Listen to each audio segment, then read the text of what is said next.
பரவட்டும் நேயர்கள் அனைவருக்கும் அன்பு வணக்கம். நான் திருமேனி.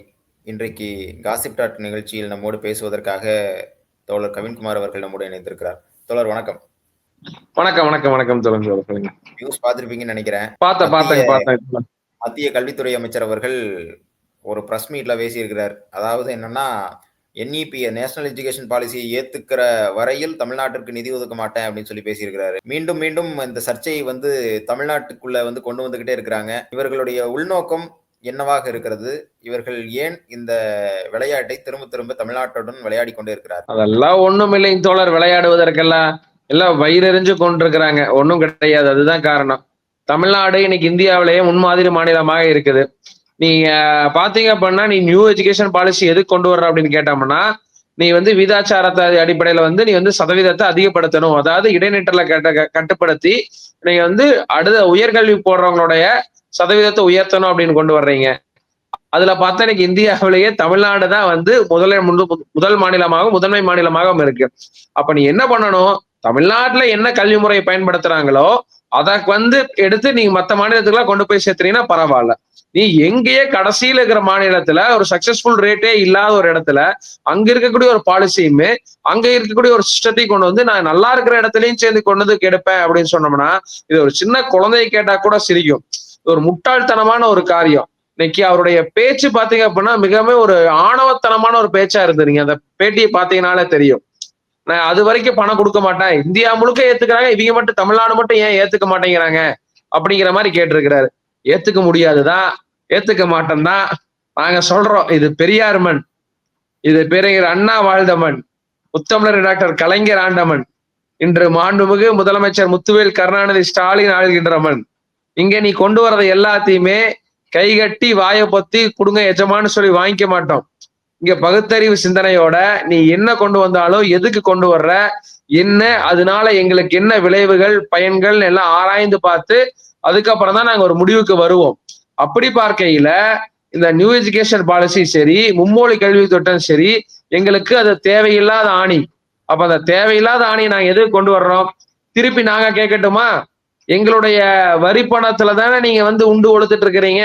இப்ப தமிழ்நாட்டுல இருந்து வரி பணம் இனி ஒன்றிய அரசுக்கு போகாதுன்னு சொல்லி இங்க தமிழ்நாட்டுல இருக்கக்கூடிய அரசுமே எல்லாரும் சேர்ந்து முடிவெடுத்தா ஒன்றிய அரசு என்ன பண்ணும்? அதுக்கு உங்கள்கிட்ட பதில் இருக்குதா? இது ஒரு ஆணவத்தனமான பேச்சு. இப்படியே ஆணவத்தனமா பேசுறங்காட்டித்தான் ஒரு நம்மளுடைய துணை முதலமைச்சர் மாண்புமிகு அண்ணன் உதயநிதி ஸ்டாலின் அவர்கள் கேட்டாரு, மாண்புமிகு நிதி அமைச்சர் அவர்களே, மாண்புமிகு ஒன்றிய அமைச்சர் அவர்களே, உங்கள் மரியாதைக்குரிய அப்பன் வீட்டு பணத்தைவா நாங்க கேட்கிறோம், நாங்க கட்டுற வரி பணத்தை தான் கேட்கிறோம். இப்ப அதவே நீங்க கொடுக்க மாட்டேங்கிறீங்க அப்படிங்கிற பட்சத்துல என்ன பண்ண முடியும் சொல்லுங்க பாக்கலாம். இப்போ உதாரணமா ஒன்றிய அரசு இப்ப பட்ஜெட் தாக்கல் பண்ணாங்க.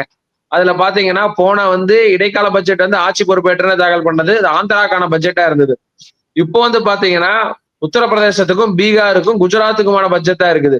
அப்போ இந்தியாக்கான பட்ஜெட்டை ஒரு ஒன்றிய அரசு தாக்கல் பண்ணும் நம்பி இந்திய ஒன்றியம் காத்துட்டு இருந்தா, இந்திய ஒன்றியத்துல இருக்கிற அத்தனை மாநிலங்களும் எதிர்பார்த்துட்டு இருந்தா, இன்னைக்கு பீகாருக்கும் உத்தரப்பிரதேசத்துக்குமான பட்ஜெட்டை தாக்கல் பண்ணிட்டு இருக்கிறாங்க.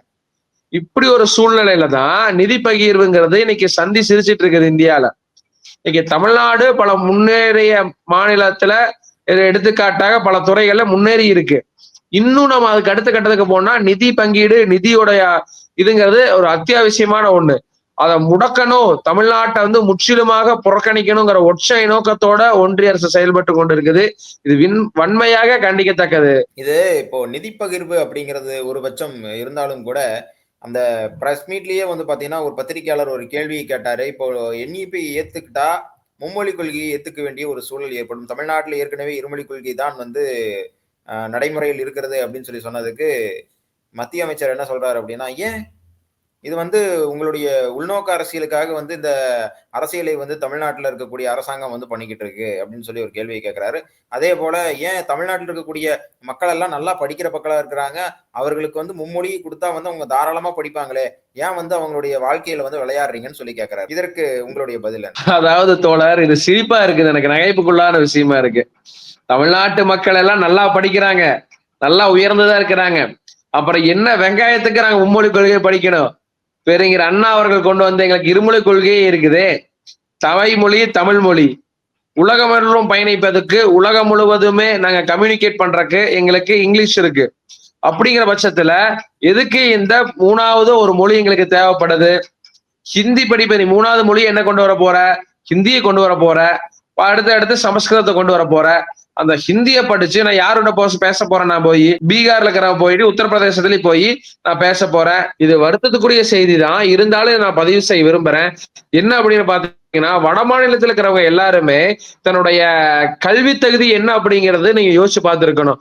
அங்க இருந்து எல்லாருமே இன்னைக்கு தமிழ்நாட்டுக்கு ஒரு கூலி தொழிலாளிகளா தான் வர்றாங்க. ஹிந்தி படிச்சவங்க தானே, மும்மொழி கொள்கையை ஏத்துக்கிட்டவங்க தானே. அப்ப என்ன பண்ணிருக்கணும்? அப்ப நம்மளை விட ஏத்துக்காத எங்களை விட உயர்ந்த இடத்துல இருக்கிறான் அப்படின்னு சொன்னா, சரி அப்ப அவன் பாருப்பா படிச்சிருக்கிறான், உயர்ந்த இடத்துல இருக்கிறான் அப்படிங்கிற ஒரு இடத்துக்கு நாங்களும் வருவோம். அப்படி மும்மொழி கொள்கை திட்டத்தை ஏத்துக்கிட்டு ஹிந்தி படிச்சவன், சமஸ்கிருதம் தெரிஞ்சவன் எல்லாம் இன்னைக்கு என்ன, சமஸ்கிருதம் தெரிஞ்சவன் எல்லாம் இன்னைக்கு அவாலாம் ஓய் என்ன உயரமான இடத்துல இருப்பா, அவா பத்தி தெரியுமல்லவா, நன்னா தெரியும், அவா பத்தி பிரச்சனை இல்லை. ஆனா இன்னைக்கு ஹிந்தி படிச்சவங்க என்ன நிலைமை அப்படிங்கிறத நம்ம பார்த்துட்டு இருக்கிறோம். அப்படி உனத்துக்குமே உதவாத ஒரு ஹிந்திய நான் எங்க மேல திணிக்கிறீங்களே, ஏன் அதை படிச்சு மட்டும் எங்களுக்கு என்ன ஆக போகுது? ஒண்ணும் கிடையாது. எங்களுடைய அடையாளத்தையும் எங்களுடைய உணர்வையும் நீங்க அழிக்க நினைக்கிறீங்க, அதுதானே தவிர வேற இல்ல. அப்படி இருக்கக்கூடிய உள்நோக்கத்தோடு நீங்க பண்ணக்கூடிய அரசியலை நாங்க எதுக்கு ஏத்துக்கணும்? அன்னைக்கு 1960ல வந்த மாதிரி மீண்டும் ஒரு மொழிப்போரை நீங்க ஏற்படுத்தணும்னு நினைச்சீங்க அப்படின்னா அது உங்க கையில தான் இருக்கு. இன்னைக்கும் நீங்க சொல்றதெல்லாம் கேட்டு நாங்க அமைதியா போக மாட்டோம்.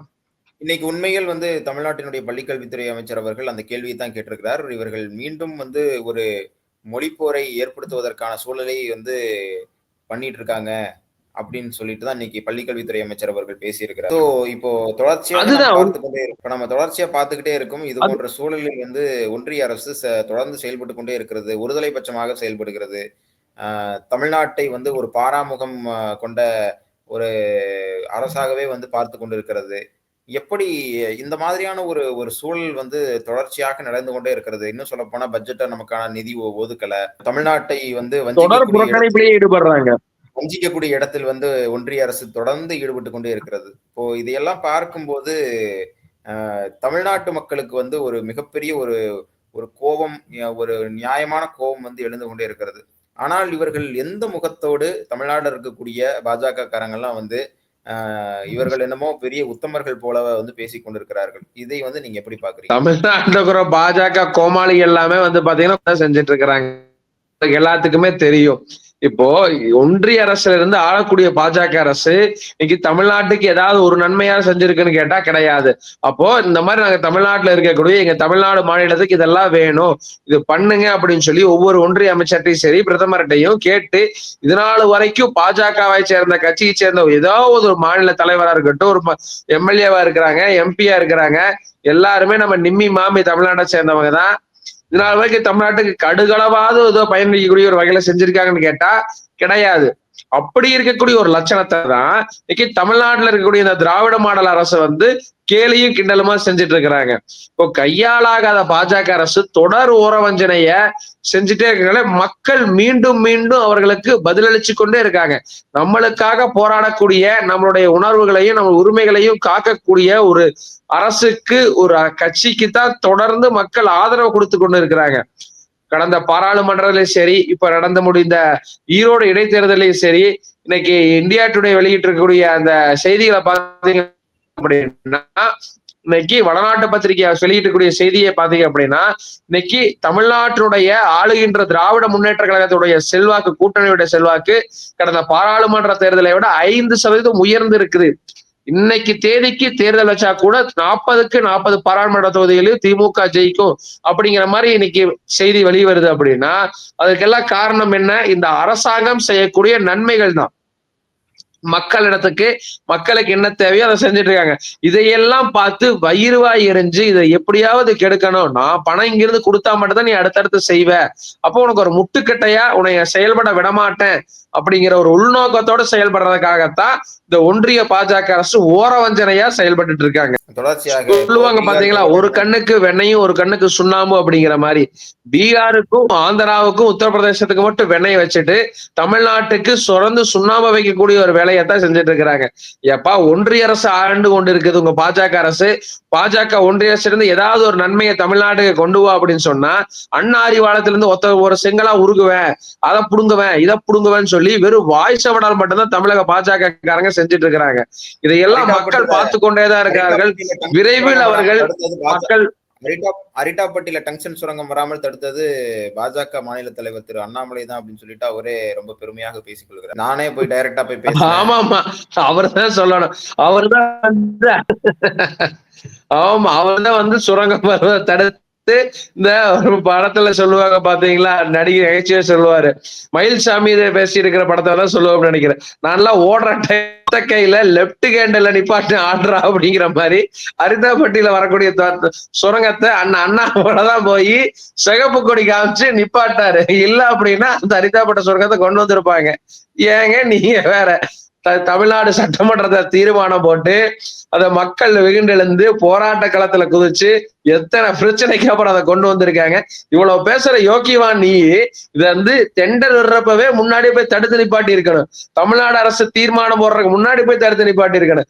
எல்லா வேலையும் நாங்க பண்ணுவோம், நீங்க வந்து அதை தடுத்து நிப்பாட்டன்னு பேரு வாங்கிக்குவீங்களா? இதெல்லாம் மக்கள் சிரிச்சு கடந்து போயிருவாங்க தோழர். இது எல்லாமே அப்போ தமிழ்நாட்டுல தாமரை மலராது. தமிழ்நாட்டுல தாமரை இல்ல, தாமரை பூ கூட செடி கூட மலராது தோழர். இங்க என்னவோ சொல்ற மாதிரி அங்க சிவாஜி கிருஷ்ணமூர்த்தி தான் சொல்லுவார், தாமரை மலரும் அக்கா தமிழிசை சொல்லுச்சு, தாமரை தமிழ்நாட்டுல இல்ல மயிரில கூட தாமரை மலராதுங்கிறதா உண்மையான ஒண்ணு. இங்க தமிழ்நாடு வந்து பாத்தீங்கன்னா பெரியாருடைய பூமி. பெரியாருடைய உணர்வுகள் வந்து இங்க இன்னும் வேரூன்றி ஒவ்வொரு மனிதர்களுக்குள்ளும் ஆழமா பதிஞ்சிருக்குது. நீங்க இன்னைக்கு சுயமரியாதை உணர்வோடு எல்லாருமே இருக்கக்கூடியவங்க. இன்னைக்கு நான் உன்னை பார்த்து நீ இந்த சமூகம் நீ வந்து எனக்கு அடிமையா இருக்குன்னு சொன்னா நீ எப்படா சொல்ல என்னை அடிமையா இருக்கக்கூடிய, நான் எப்படி உனக்கு அடிமைன்னு சொல்லி ஒரு உணர்வு சுயமரியாதை உணர்வோட கேட்கறேன் பாத்தீங்களா?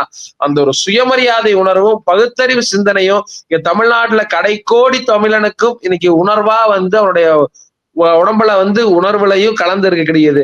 அந்த உணர்வு இருக்கும் வரை சுயமரியாதையுடைய மானமிகு சுயமரியாதைக்காரன கடைக்கோடி தமிழன் இருக்கும் வரை தமிழ்நாட்டில் தாமரை நிச்சயம் மலராது. வாய்ப்பில்லை ராஜா, வாய்ப்பில்லை. நன்றி கவின், இவ்வளவு நேரம் உங்களுடைய நேரத்தை ஒதுக்கி எங்களுக்கு சிறப்பான இந்த பேட்டியை தந்தமைக்காக நன்றி. நன்றி. தீப்பேற்பட்ட நேயர்களுக்கும் நன்றி.